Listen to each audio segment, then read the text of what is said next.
Thank you. Everybody hear me okay? Okay. Before we get started, as Brian was saying to you, we're going to get through we're going to do the demonstration at the very end. We will let you know when we're going to do it. We're going to do it on this right screen here, so we'll give you time to set up, and we've got some players we're going to put in place and everything for that, so as long as everybody's okay with that. All right, good morning and thank you for being here today in the J. William Bell Fusion Center as we announce a new product for the citizens of Newcastle County. My name is Donald Holden. I'm the Acting Chief of the Emergency Communications Division. Before we get started, I'd like to acknowledge some of our guests in attendance. To my immediate left is the County Executive Matt Meyer. Sir, thank you for being here today. Also from Newcastle County, I have Chief Administrative Officer Vanessa Phillips, Chief of Staff Andrea Almond. From Newcastle County Police, I have Major Laura O'Sullivan, Newcastle County EMS. I have Chief Mark Logeman, Assistant Chief Johnson, and also Assistant Chief Star Leach. And also I have Mike Honicki, Chief of Technology. Thank you everybody for being here today. So at this time, I'd like to invite the County Executive up for a couple of remarks. Sir. Great, thank you, Johnny. Good morning, everyone. Today we're taking an important step forward in saving lives of those in our community. We have an obligation in first response and in public safety to do the best we can with the highest quality technology available. Today we're announcing a new innovation to be the only 911 center in the state of Delaware and one of the only centers in the country to be deploying video 911 technology for use by residents of the county. We are announcing this in part so that residents know when they call 911, when they activate 911 using the regular 911 system, they will have the option, it's never required, they will have the option of receiving a text to activate the video 911 system. I think we all can imagine many, many different types of emergency incidents where video, in addition to audio, adds information that can and we are confident will save lives. This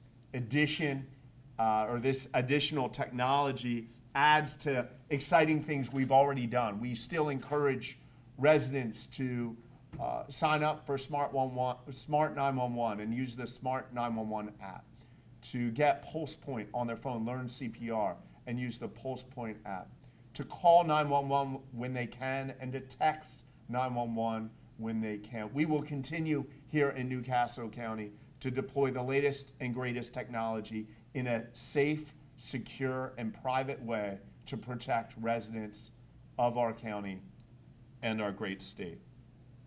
I want to thank several people who have worked very hard at my urging. Anytime they say, when do you want to do this? I'm like, we need this yesterday. It's crazy to me that I can call my sister and brother who don't live in Delaware and have a video call set up instantly. But when it's time to call 911 until today or until Monday, residents haven't been able to use that technology. So it's exciting for us. It's an exciting day for the county. And without further ado, let me pass it back to Acting Chief Holden. Thank you, County Executive Meyer. As most people know, the Emergency Communication Division depends on our callers for critical scene information. That's why we ask you all the questions we ask you. It's just to make the best response to the citizens of the county. This live streaming video will provide us with real-time video to better facilitate that response and make sure we have appropriate units responding. Video to 911 allows us to see this emergency through our caller's eyes. And as the county executive said, you do not need a Smart 911 profile to do this. You do not need to call 911 to do this.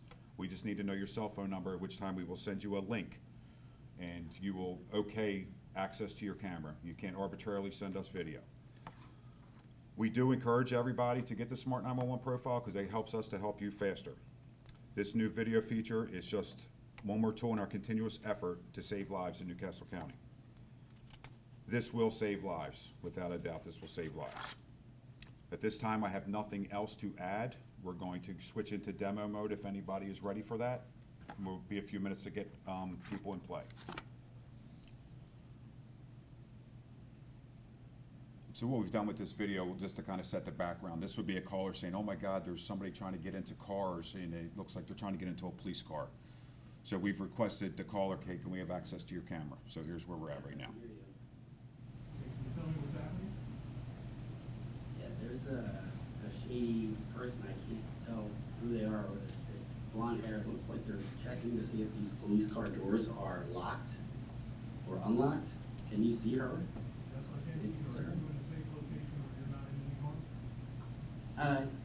As far as I can tell, yes, I'm behind a car and they can't see me. Yeah, we have officers en route to help. You keep yourself in a safe distance and keep videoing as long as you're able to. Okay.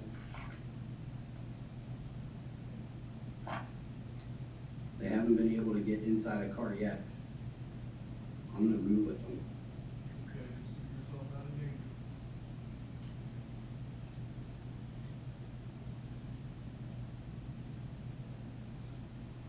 What are they doing? Are you able to see if she has any weapons, sir? I cannot see if she has any weapons. It looks like she doesn't even have anything to break into a car. It looks like she just has her hands. She's not using any.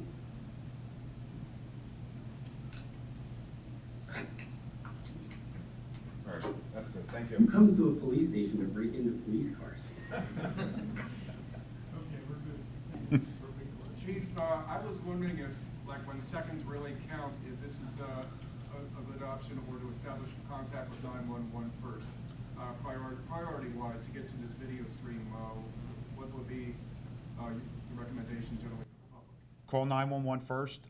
We will look at the type of incident it is, and if we think video will be valuable, we will discuss that with you and initiate that video stream. What prompted this? Like, do y'all need special technology to implement this, or? No, we've had a lot of people have asked, like when we started doing text to 911, we were getting requests like to send us pictures, which we didn't really want to go down that path, not knowing what we were going to get. And we, you know, since Rave is a big partner of ours, Rave Mobile Safety, we knew this product was out there. And as the executive said, he said we need this, and we got it done, and we got it.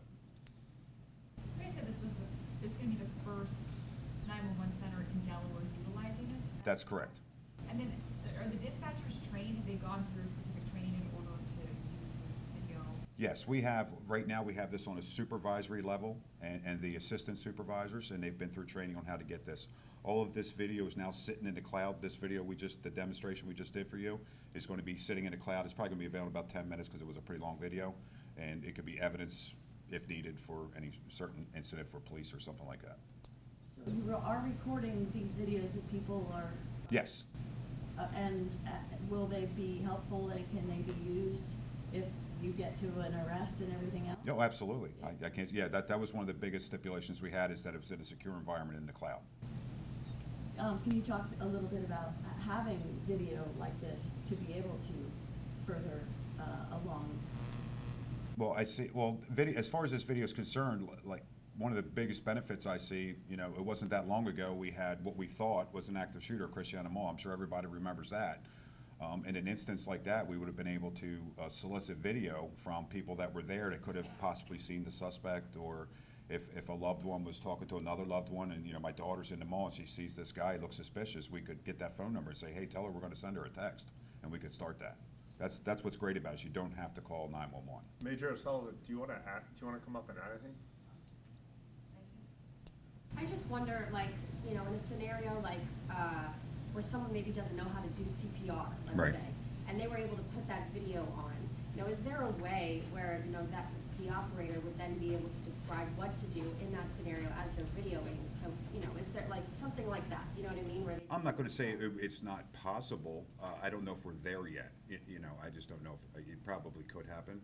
Is there any, talk where eventually there could be the video of the 911 operator too, for them to be on screen? Is that something you're thinking about in the future? We haven't broached that yet, but I do think that would be more personal.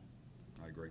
I think one thing we are looking at doing, we're not announcing it today, but I think it would be very helpful if first responders, while traveling to a scene, before they arrive at a scene, got visuals, got video of what the scene was, so they knew what was where and what was going on.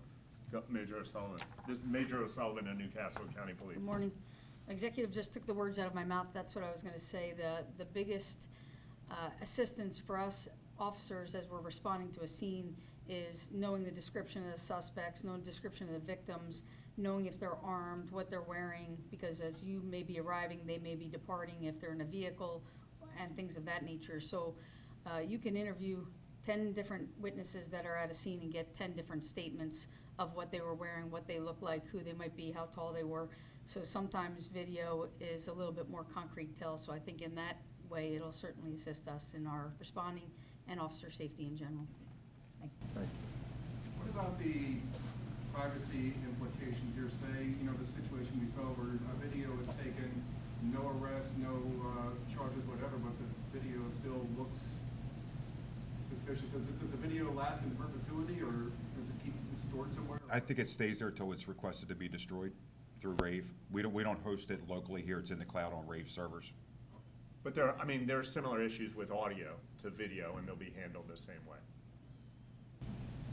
Why here? Why is it so important to, be a leader, not only in the state, but across the country to have something like this? I mean, it is pretty remarkable that you guys are one of the first to do this. Well, if I was in charge of the state or the country or the world, I'd make it statewide, nationwide, or worldwide. I think it's very important that, our latest, greatest technologies are being used for some pretty silly stuff these days. Why not use it first for first response? What was this idea born here in Delaware? So like how many years has this been in the works? Has it been years, months? No, it hasn't been that long. I mean, it's all into the next gen 911 scenario as we move toward that, where it's more technology on top of everything.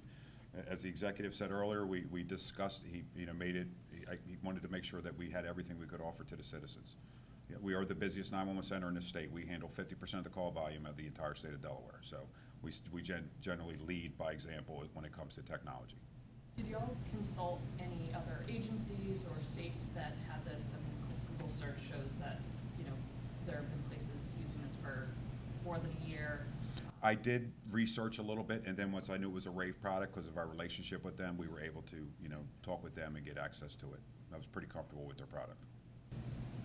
So can you just speak on this company a little bit more, their background and the success rate that they've seen in other locations? I won't really know that. I know we've been working with Rave. It started with Smart 911. We rolled that into all the schools with the panic button. They've been recently acquired by Motorola Solutions. They're still going, the Motorola company. We use quite a bit of their products. The schools, the panic button has been a really excellent product for us. So if someone calls 911 and they say, hey, I have an emergency, is this something where the text is sent out immediately and the 911 dispatcher says, I'm sending you this in case you want to? It would depend on the nature of the emergency, yes. Okay. Yes, So it's pretty immediate that they would have the exactly. Yeah, if the scenario with the CPR, we would prefer you to call us. We don't want to text you. We'd rather call us so we can get hands-on immediately, rather than, doing video and all that. The time, we don't want to waste the time for that if we can help it. And I would assume this is something that also helps not just police, but this would help EMS in terms of medical calls too, because we might be able, I know that not everyone, 911 dispatcher works in healthcare, but they might be able to better tell the EMS crews when they're coming, hey, we think this person, just based on visuals, might be suffering from X, Y, or Z. Absolutely. Is that right? Absolutely. You mentioned a scenario where, CPR was in progress. A call would probably be better because it's faster. You can get more information that way. Do you have other examples where video might not be used, might not be the best? Well, one, I would never want to put a caller in danger. That's one of the first things we're going to ask you. Do you feel safe doing this? So, I gave the example of the active shooter at the mall. We don't want to put anybody in danger. We want to make sure they're safe. Something where we need an immediate hands-on CPR is the very first thing that comes to mind. Something where first aid is imminent, an echo level call would definitely be something that we would rather just deal with you through our protocol.